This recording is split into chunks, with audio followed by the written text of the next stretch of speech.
Hello bachcho. Let's see this question. The question says the rate of loss of heat of a body at 300 Kelvin is R. At 900 Kelvin, the rate of loss becomes 81 R. Reason. This is per Newton's law of cooling.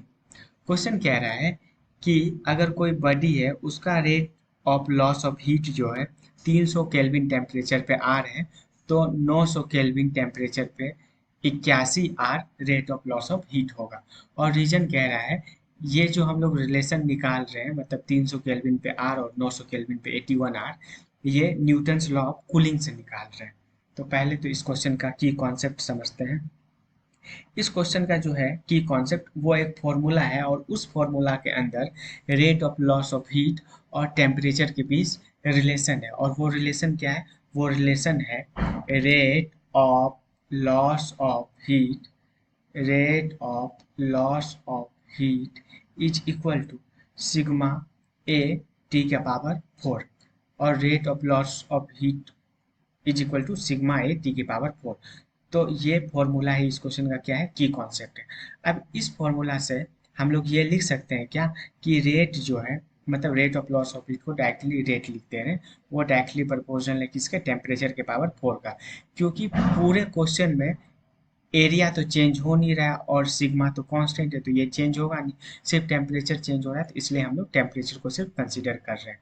तो अब देखो हम लोग क्या करेंगे, एक तो ये लिख सकते हैं अगर इनिशियल रेट 1 है तो ये इनिशियल टेम्परेचर T1 के प्रोपोर्शनल होगा एंड अगर बाद में टेम्परेचर 900 केल्विन करने के बाद अगर रेट R2 से डिनोट करते हैं तो टेम्परेचर क्या आ जाएगा T2 का पावर 4। तो हम लोग दोनों को जब डिवाइड किए तो ये लिख सकते हैं R2 upon R1 is equal to T2 upon T1 का पावर 4।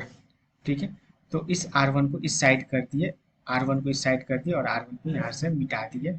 तो अब देखो यहाँ से R2 क्या आ गया अगले पेज में, यहाँ से R2 क्या आ गया, यहाँ से R2 आ गया T2 अपॉन T1 का पावर 4 इंटू R1।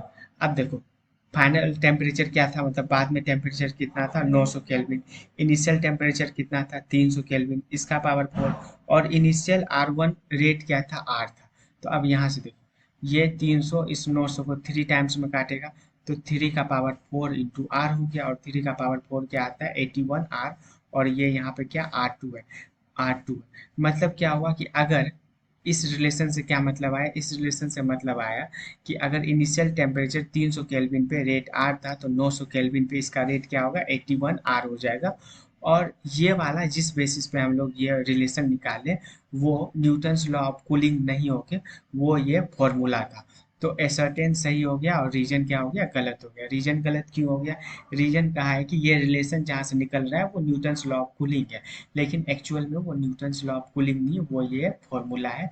तो एसर्टेन सही, रीजन क्या हो गया गलत हो गया। तो अपन लिखेंगे hence hence assertion assertion is right but reason is wrong. Hope you understood it well. Best of luck.